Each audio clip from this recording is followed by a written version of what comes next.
Hey guys, welcome back to English with Dry. Today I'm going to take you on our first look at Charles Dickens' classic A Christmas Carol.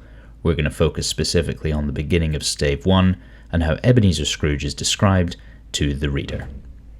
Straight away we get a very long and rambling description of Scrooge, as is Dickens' MO.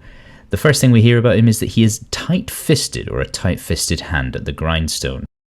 Now, tight-fisted, if you are interested in talking about techniques, is an adjectival phrase, but this is something that implies his level of greed, but also his lack of generosity. That is the key aspect of the phrase tight-fisted. He does not want to hand over anything he has to anybody else, and the word is designed to inspire an image in us almost of someone holding on to something as hard as they can, refusing to let go of it. Now, that implies, as we later discover, the money. It implies all the money he refuses to give or donate to anybody besides himself. He is so set in his ways of thinking that everything that he makes should be his by right. And so our inference is that he is someone who does not want to give to charity and does not consider sharing to be an important part of life.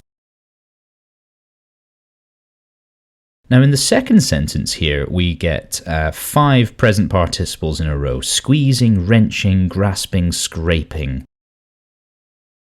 You could talk about how this is repetition as a language device, repetition of present participles if you want, but what they do is they further emphasize this level of greed that he has. It emphasizes the extent to which that he is only interested in himself, that he refuses to acknowledge that other people could potentially need things and that he would be in a position to provide for them.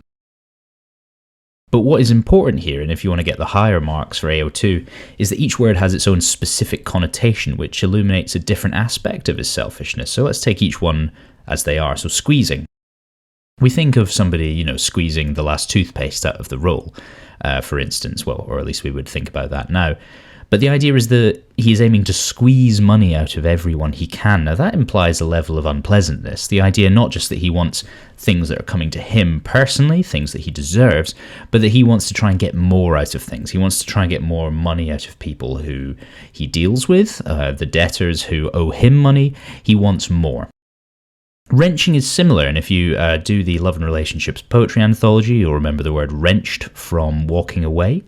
Now, in this sense, wrenching, it's always got a slightly violent connotation. If you wrench something from someone, you are taking it away, and so therefore we think of Scrooge as taking things away from people, not just asking for things that are owed to him, but taking them without their asking. Grasping and scraping both imply his willingness to ask for literally anything that he has coming to him.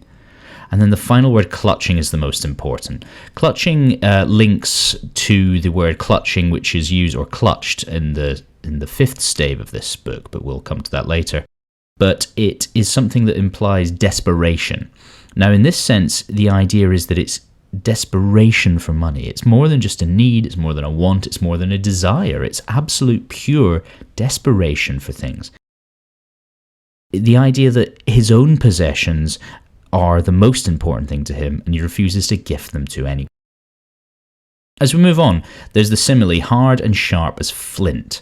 Now, this is designed to show, beyond the idea of greed, that he is a callous and unfeeling individual. He is emotionless. The idea, of course, is that flint is a very tough material, and that is what he is. Describing anyone as tough or hard ever is designed to show that they are not an emotional person, or rather that they are perhaps rude, perhaps that they are abrasive, and that you actually would not want to go anywhere near them because they're sharp. If something is sharp, you avoid it because it's something you don't want to touch because it might hurt you. And that's the same with Scrooge. You wouldn't want to go near him. People avoid him in the streets because of this.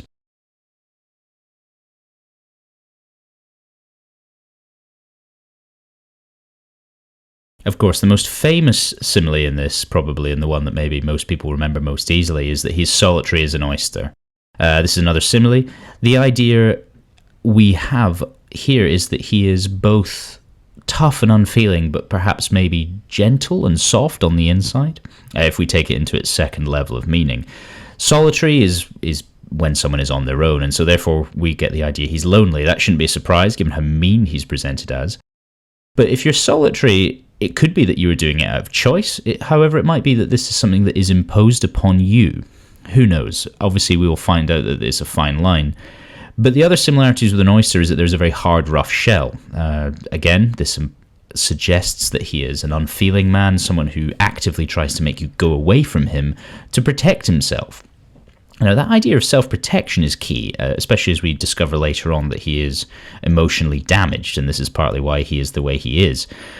And so therefore the comparison with an oyster is particularly apt, because inside an oyster is the valuable, the soft, and the desirable part. And it's the same with Scrooge, that you actually have to do quite a lot. You have to work quite hard to get to that soft, desirable part inside. Now, obviously with Scrooge, it's not a tasty snack. It's actually kindness and an emotional worth that he has.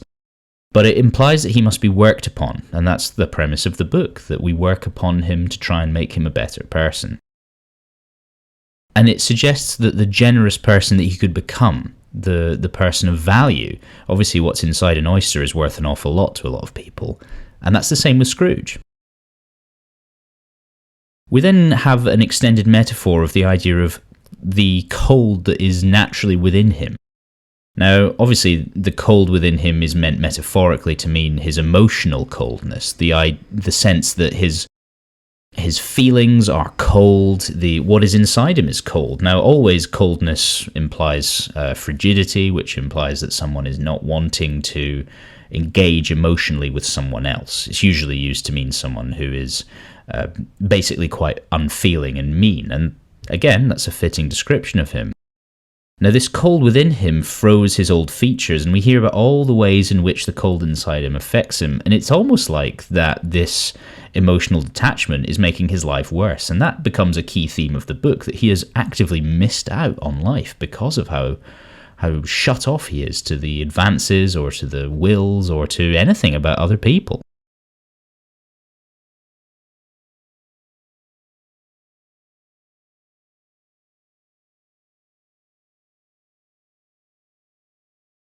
So all of these things it describes that the cold is doing to him are unpleasant. They make him seem like he is in pain, that he is, sad all the time. They make it sound like he is constantly hurting. And that is in a lot of ways the truth, except obviously this is being imagined figuratively. The figurative coldness, it's making him, his nose shrivel and his eyes go red and his voice get harsh. Really, the cold within him is obviously a metaphor, but it's a good comparison, because what it does is it implies the fact that he and the way he behaves is impacting his own life negatively. So his desire to not be with people, his desire to ignore them, is making his own life qualitatively worse.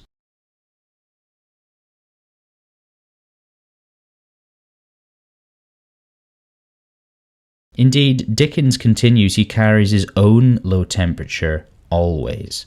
Now, this final description creates the sense that this is not something that just happens on a one-off basis. He's not rude because of anger, he's not rude because of minute little things that bother him in the day. He is like this because that is who he has been made into. He is like this as a constant thing. He is never not unfeeling in this way. And then the last line of this extract I've chosen is that it didn't thaw 1 degree at Christmas, links back to the whole premise of the book. Obviously, Christmas, throughout this novel, is a time when people should be generous to one another, it's peace and it's goodwill amongst men. But it does not get any better for Scrooge at Christmas. This doesn't change him a bit, and that foreshadows in some way what we find out, which is that Christmas is emotionally a very traumatic time for him, and that could be the reason why Christmas especially, rather than keeping it the same, actually makes it worse in a lot of ways. It shows his permanent state of how unwilling he is to compromise on his selfishness and to engage with others. I hope you found this video helpful. Make sure you stay tuned for more Christmas Carol content. Like and subscribe. Goodbye.